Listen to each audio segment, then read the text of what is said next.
Bonjour à tous et bienvenue dans ce nouvel épisode du podcast Lève-toi et marche. Aujourd'hui, j'ai envie d'aborder avec vous un sujet qui fait beaucoup parler et qu'on voit beaucoup essentiellement sur les réseaux, mais de plus en plus dans les médias et à la télé justement, c'est le mouvement du body positive. Donc ce mouvement qui promeut l'acceptation de toutes les morphologies, qui a fait beaucoup de bien à la base à des millions de personnes et surtout les femmes. Mais comme souvent malheureusement avec les grands mouvements, il y a aussi ses dérives et ses dangers. Et c'est ce dont j'ai envie de parler avec vous aujourd'hui dans ce nouvel épisode. Alors pour commencer, un petit point définition, qu'est-ce que c'est le body positive ? Donc c'est avant tout un appel à l'acceptation de soi, peu importe sa taille, son poids ou son apparence. Donc en fait l'idée c'était de casser les normes de beauté imposées par la société et d'encourager chacun à s'accepter tel qu'il est. Donc en soi, à la base, c'était un mouvement plutôt honorable qui pouvait aider les femmes et les jeunes femmes à s'accepter telles qu'elles sont et pas forcément selon des critères et des standards imposés par tous les médias.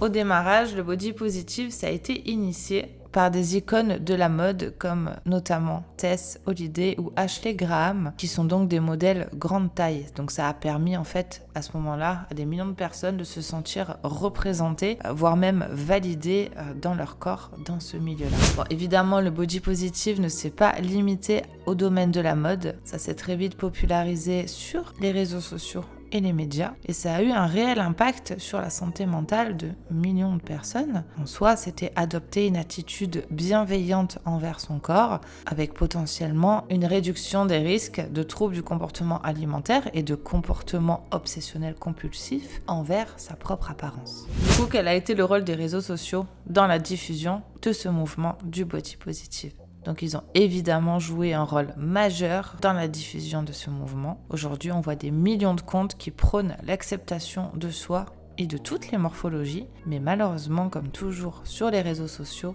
il y a aussi des pressions qui se font sentir. Bien qu'ils aient permis d'élargir la définition de la beauté, les réseaux sociaux créent aussi un espace où l'image du corps est souvent manipulée, voire même idéalisée. En soi, qu'est-ce que ça veut dire ? Ça veut dire qu'on voit beaucoup de contenu body positive, mais c'est pas toujours la réalité en fait. Certaines personnes choisissent de montrer uniquement les parties de leur corps qu'elles trouvent acceptables et masquent celles qu'elles jugent non conformes. Cela peut créer une pression pour que chacun se conforme à une nouvelle norme. En fait, comme toujours sur les réseaux sociaux, on montre que le bon côté et on cache ce qu'on ne veut pas montrer. Ça revient à montrer une version améliorée de la réalité avec des angles flatteurs, des filtres et des retouches.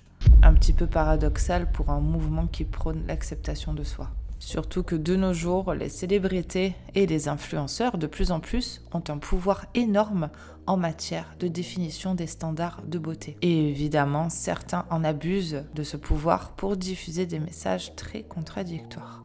Du coup, on a notamment des personnes qui se disent body positive, mais qui suivent des régimes hyper restrictifs et extrêmes, voire évidemment qui font de la chirurgie esthétique. Un petit peu le comble, du coup, pour ces personnes-là. On pourrait penser que, évidemment, s'accepter, c'est beaucoup plus facile une fois que la chirurgie est passée par là. Et certaines personnes abusent même de ce mouvement pour justifier des comportements malsains comme un manque d'activité physique, une mauvaise alimentation ou un total laisser-aller.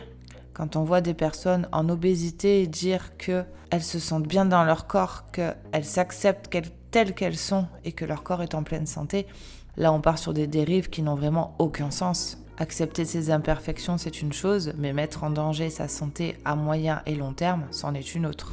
Alors prôner le body positive tout en adoptant un mode de vie sédentaire, une alimentation négligée, ça envoie encore une fois des messages contradictoires.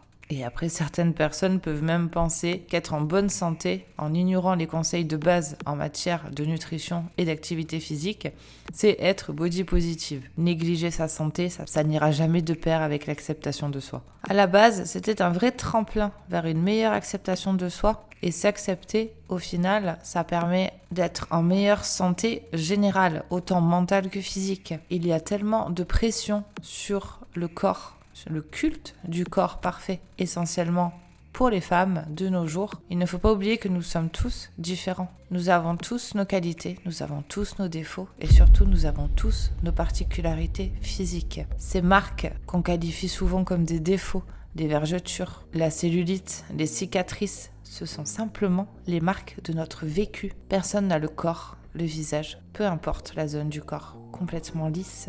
Parce que nous avons tous une vie, un vécu, et c'est ce vécu qui s'écrit au fur et à mesure des années sur notre corps. Et il y a aussi ces particularités que nous avons dès la naissance qui font, encore une fois, que nous sommes tous uniques. Ces choses que nous, on voit souvent comme des défauts, mais qui seront juste perçues comme nos petites particularités par les personnes qui nous entourent.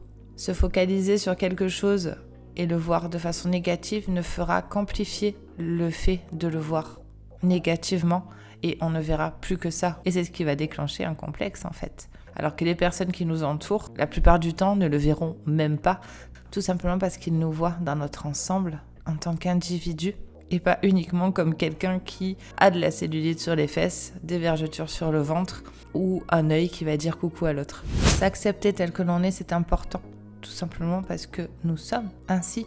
Et c'est comme ça. Passer par la chirurgie ne changera pas grand-chose. Et tomber dans les dérives de la mauvaise hygiène de vie ne fera qu'empirer toute situation.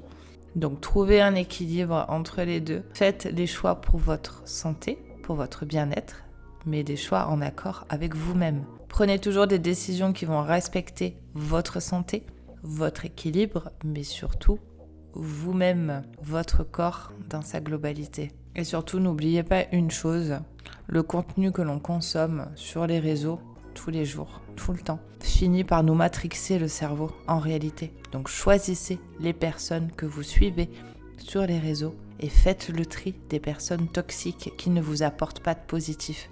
Le choix est suffisamment grand, entourez-vous de personnes positives qui vous tirent vers le haut. Et ne vous nourrissez pas de contenu toxique qui vous tire vers le bas. Merci d'avoir écouté cet épisode, j'espère qu'il vous aura plu. Si vous avez des pensées ou des expériences à partager sur le sujet, je serai curieuse d'avoir votre retour. Donc n'hésitez pas à me laisser un commentaire ou à me contacter directement sur Instagram. En attendant, je vous dis à la prochaine pour le prochain épisode.